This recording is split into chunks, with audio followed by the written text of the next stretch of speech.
Today at shopdap.com, we're going to be talking about how to service your Performance Pack Haldex differential.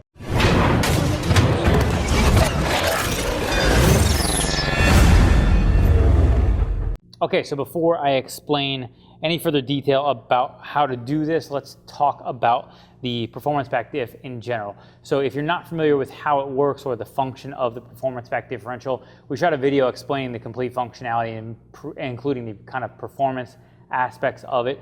It is a much better performing differential than the factory one that you would find on a base vehicle like our car. This Performance Pack came out later, and unfortunately, which is why we don't have one. This is an upgrade, and we did explain exactly how that works, and I'll make sure we link to that video in the description below where you can check that out. Now, why we're going to be doing this today is because Haldex clutches always require servicing. This is true for all Haldex all-wheel drive vehicles. They do have a service interval that is usually around 30 to 40,000 miles. Now that's pretty standard. What we found with this particular Haldex service on the Performance Pack diff is that they don't have an official Volkswagen service in the US. Now, in the video that we talked about explaining how the differentials work, I found some information about it that had the official service interval as every 3 years. Now, what we later found out is that it seems that that is a European service interval, and in the US, there's no official service interval. Now, why that is, hard to say. Could be VW just assuming people are not going to engage it often enough to have it be required like most of the all-wheel drive systems that maybe engage more than what this would be. I don't know if that's true. Officially, as per the Borg-Warner system, which is actually who makes the current Haldex stuff, they actually do have an official interval that they recommend. So that would be because they recommended Borg-Warner, I also would recommend doing the same thing for those vehicles. Now, I would suggest 3 years or potentially 30,000 miles. This is going to vary depending on the user. If you're really heavy on it, if you track your car, you may want to be more vigilant and service it more often. This is going to vary car to car. So if you engage it often, it's probably going to have more wear and tear on that stuff, and you might want to be, again, more vigilant with changing that. And so let's talk about actually the tools here we're working with. Now, we have this tool, which is a real basic fill tool. This is going to be able to screw right onto the cap, or where the cap would be on this bottle, and you can gravity feed this fluid into it. Other than that, the only other real tools, we have an 8mm Allen, which you want to make sure you have because you have the drain and fill plug, which we have a kit that we put together with 2 drain and fill plugs, this hose, and then this fluid. This will give you the ability to service this with everything that you would need, again, minus the special tools, or, you know, an 8mm Allen isn't necessarily a special tool, but it may not be something that you have laying around, so something that you are going to want to make sure you have before tackling this job. With that said, let's get into installing this, and before we do that, we have to get inside the vehicle and show you our differential temperature.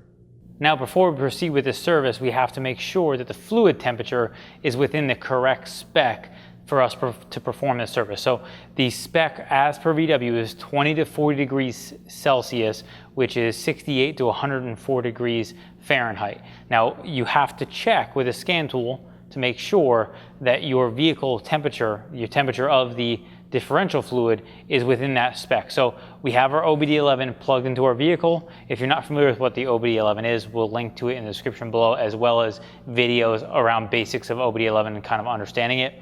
But it's a Volkswagen Audi scan tool, Android based. So the key is on the ignition, OBDeleven is plugged in, we are connected to it here, and we are going to enter our control modules.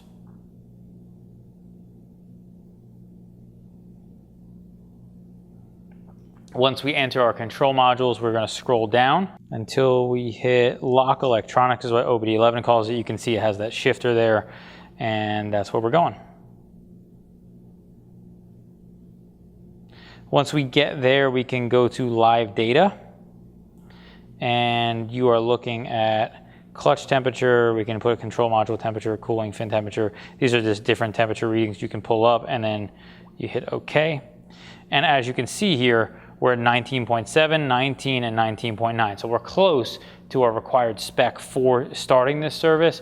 We're not quite there yet. So we have to let the car warm up a little bit more. You can either go drive the car, or if you're inside like we are, you can just allow it to kind of sit there ambient temp until you have the correct temperature to start your service.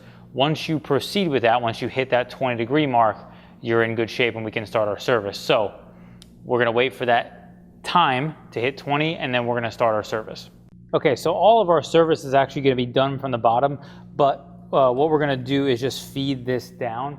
This is your fill tube, but because we're gonna need to do some from the top and some from the bottom, we're gonna get this down first so that when we get everything out below, this part of the fill tube will be down at the bottom so we can work with it there. So what I'm gonna do is feed this down right over here and just get it down there. Really, you should have space to work with to get it around.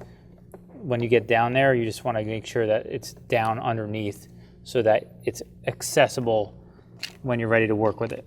Okay, so here we are underneath our vehicle. We have our control module. There's our Haldex control module. Here's the pump itself. And then we're going to be removing this drain plug right here. Again, 8mm Allen. And we're going to crack that loose, drain it out. And the fill plug is on the back side up here. So we'll take a look at that once we get this drained out, and let's crack that loose now.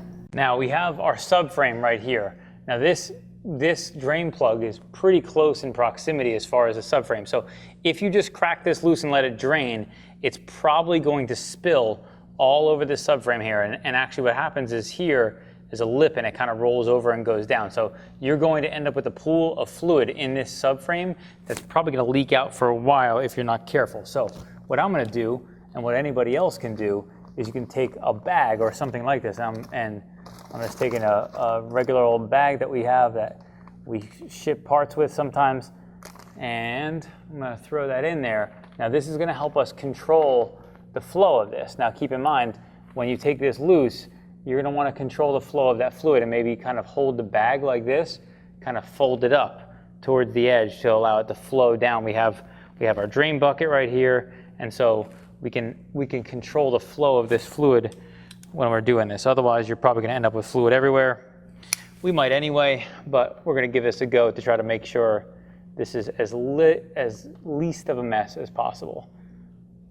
And the reason why we include drain plugs with our kit is because we have, these are supposed to be one-time use, these drain plugs. Now, as in most VW and Audi drain plugs, once you get to a certain point, in this particular case, this bit will not clear. So I'm gonna put it back up a little bit and pull the bit out and then thread it out by hand, because this subframe, the angle of this bit makes it hard to get out of the subframe. So again, I'm gonna kind of thread this out.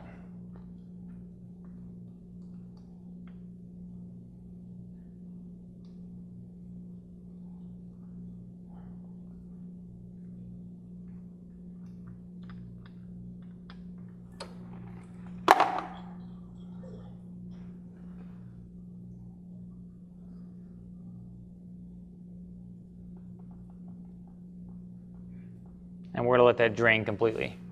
Okay, while we're letting that drain, we are going to remove the fill plug. Now this is the fill plug right here.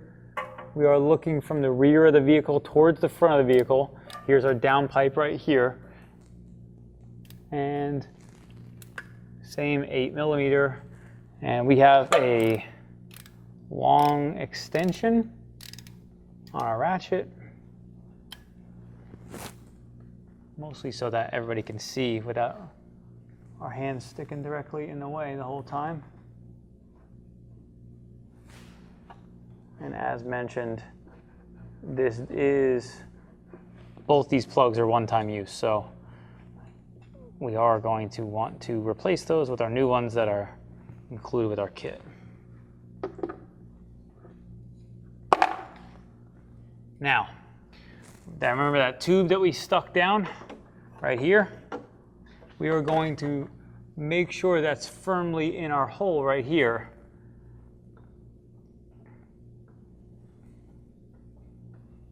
Because that's where we're filling from once we're done draining. Now that we're pretty thoroughly drained there, we are going to want to grab our new drain plug and get that up in place.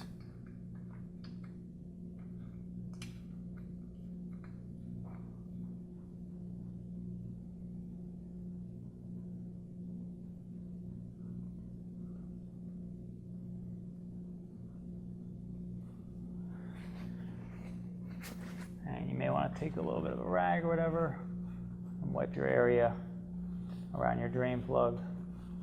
You can clean this up with brake clean also later once we're done with this. You're going to get a little more fluid after this whole thing, so you may not want to go down the road of making everything perfect just yet. There we are. And we're going to snug this up. These are not particularly tight, so we'll make sure we list the torque spec for you.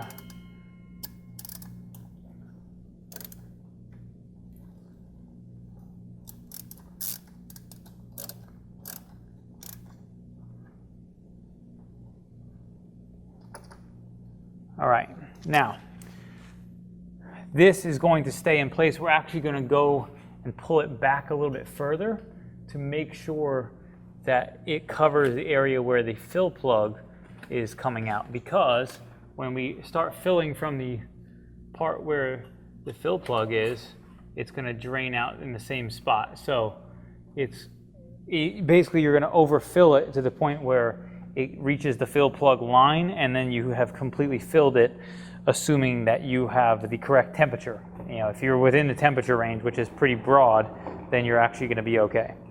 Now we have our hose that we have up here before. Now, because we're in that trans there and in the differential, we want to make sure we're not too crazy about how much we pull this thing, so we want to be careful. So we're going to get this threaded in place. And again, we're going to include this in our kits. And what I'm going to do is just double check. Once I thread this on, just double check and make sure you got no leaks before you start filling this thing. So, double check it. Make sure the thing's not leaking everywhere. Okay. Now, what I'm also going to do is check to make sure that my hose is still in the differential. Now, this car has a downpipe on there, upgraded downpipe. So from this angle right here, I can see the differential. And I can tell you the hose is still in there. So because I can still see it, you know you're good, and you can start filling. Now what we're gonna do is we are gonna fill and listen for the fluid to start coming out. Once the fluid starts dripping out of the transmission, we should be able to hear it hitting that pan. Now we know we're full, we can close this up, and we've completed that service. So we're gonna go ahead and open this up. We'll make sure we start feeding that in there. And we also can watch it with our flashlight. If you have access, I don't know if on a factory one, you'll be able to see it this well, but I can see the hose pretty clearly with this flashlight from up top.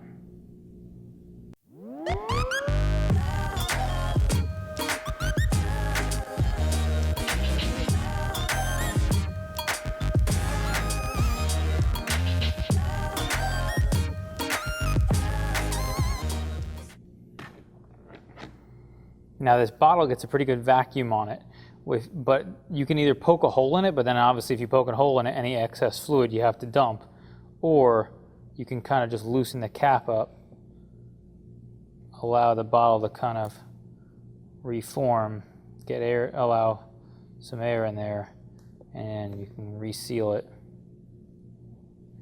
and turn it back up.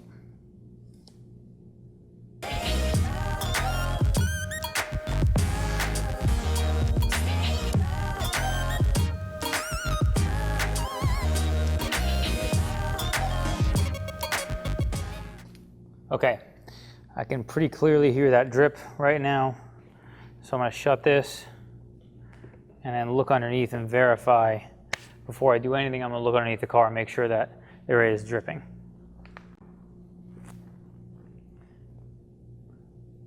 And there is dripping going on down there, so we are all set up top.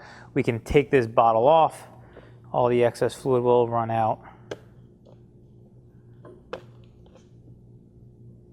And we can put our cap back on. Now we are going to take this hose out, and I expect to lose some fluid, not only to when you're pulling it out, but obviously you're going to lose from this fill plug. That's what you're supposed to do. This is why your vehicle needs to be level when you're doing this, is because failing to get the vehicle level means you're not going to get the level of the fluid properly set. Since the vehicle wouldn't be level if it's tilted one way or the other, you're going to have inaccuracies. So I'm going to get this one installed.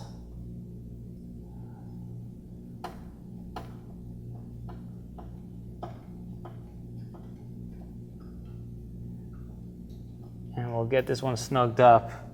And as we did with the drain plug, we'll make sure we include that torque spec as well.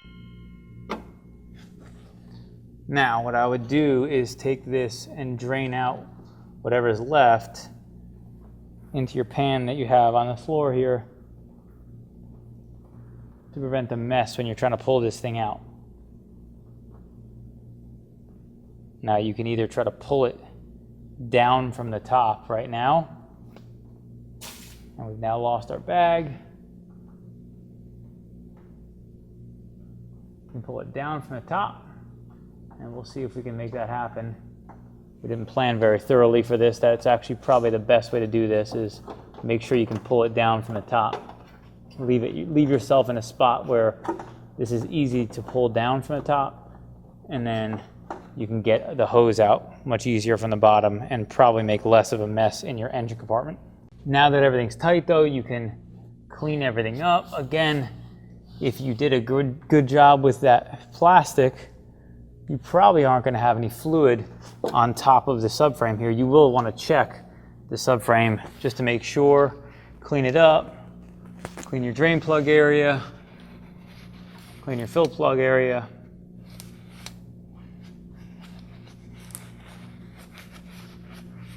And then you're all set with your install. Thank you so much for watching our video on how to perform a performance pack differential on a Mark 7 GTI.